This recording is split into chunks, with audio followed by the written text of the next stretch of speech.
जज्बा न्यूज में हूं आकाश न्याजी। कोरस पर जाने वाले डीपीओ गुजरात अख्तर फारूक कोरस मुकम्मल होने के बाद वापस गुजरात आ गए हैं और दोबारा उनने गुजरात का चार्ज संभाल लिया है।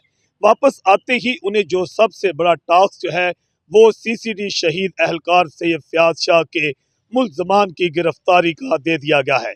इस हिस्सा में मुख्तलिफ छापामार टीमें भी तश्कील दी गई हैं, जबकि डीपीओ गुजरात वापस आए हैं कोरस से तकरीबन एक हफ्ते बाद। अब दोबारा उन्हें चार्ज संभालते ही पुलिस लाइन का दौरा किया और वहां पर पुलिस लाइन के दौरान जो है उन्हें मुख्तलिफ ब्रांचेज जो था वहां उनका दौरा किया है।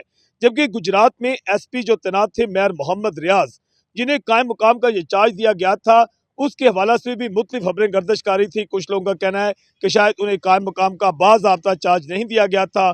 ताहम डीपीओ के वापस आते ही एसपी मोहम्मद रियाज जो है इनको तब्दील कर दिया गया है और उनकी जगह पर हाफिज इम्तियाज अहमद एसपी जो हैं उन्हें एसपी इन्वेस्टिगेशन गुजरात तैनात कर दिया गया। हाफिज इम्तियाज अहमद इससे पहले जिला गुजरात में 2 सर्कल में डीएसपी रह चुके हैं, जिसमें डीएसपी सदर सर्कल और डीएसपी सिटी सर्कल शामिल है। हाफिज इम्तियाज अहमद जो है कल अपने ओहदा का चार्ज संभालेंगे, जबकि गुजरात से तब्दील होने वाले मेयर मोहम्मद रियाज जो हैं वो यहाँ पर तकरीबन 3 साल मुसलसल तैनात रहे। अब उन्हें जिला मियाँ वाली जो है वहां तैनात कर दिया गया है, जहां वो चार्ज संभालेंगे। 3 साल की तैनाती के दौरान उन्हें जो है 4 से 5 मरतबा जो है कायम मुकाम डीपीओ का चार्ज दिया गया, जबकि मेयर मोहम्मद रियाज की जिला गुजरात में तैनाती के दौरान खास तौर पर जो इंसाफ है, इन्वेस्टिगेशन का सिस्टम है, उसमें बेहतरी लाई गई और लोगों को मेरिट पर इंसाफ फराहम किया गया।